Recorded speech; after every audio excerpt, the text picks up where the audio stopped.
Remember, you're a filmmaker, and to filmmaking return.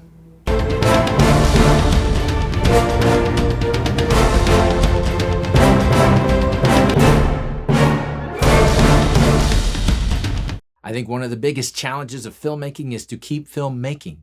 You know, it's much safer to talk about filmmaking than to do it.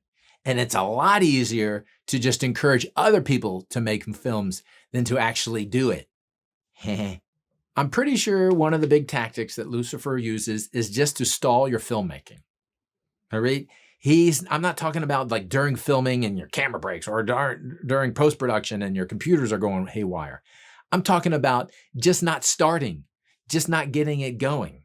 And we come up with all kinds of reasons why we're not doing it. Like, I don't have the time. I'm exhausted at the end of the day, or I'm just stuck in my writing, or I don't have this thing that I need or that I need.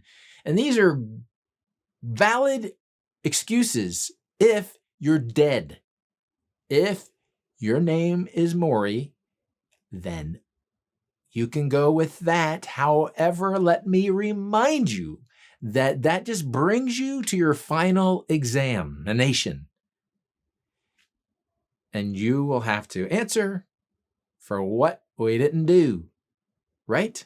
Now, this is not like a guilt trip.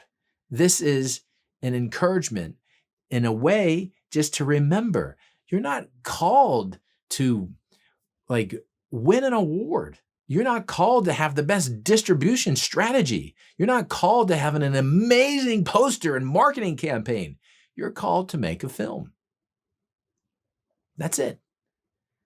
And if you make a film and you're charitable to everyone that works with you, if you do your best, you give God the glory, and you do it for the glory of God. If you do those things, one, who knows what he's going to do with your film? He is certainly going to transmit a blessing to your audience through it. And that's all you're required to do, and only to the degree that you can do it. Because this relationship that you have with God and the gift that he's given you of filmmaking is for your sanctification primarily, and then it has to flow out, but not until it's working in you, right? So don't compare yourself. I think it's very easy to look at other filmmakers and go, why am I not doing it that way? I mean, it's working for them. I'm not getting those kind of results. Forget all that. Just you do what's being inspired to do. And that's why even like in the 7-point process, the first thing is speak, Lord, your servant is listening. And then you got to figure out what God wants from you. Like those are the things. And if you're following on that track, you're not going to have the writer's block problems. Nothing is going to be in your way. There's nothing stopping you. There's nothing stopping you. And if God wants to do something big with your film, he will do it.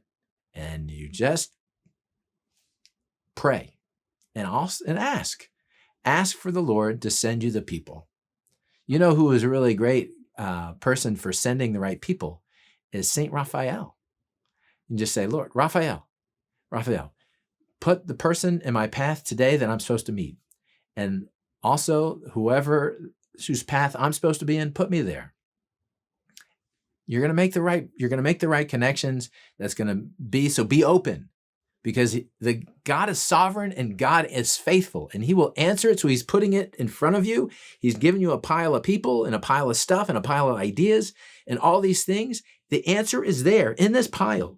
So you have to sift through the pile and then do it. Don't say, oh, that one's not good enough. Oh, this isn't what I need. No. This is your pile. Deal with your pile before you turn into a pile of worms under dirt.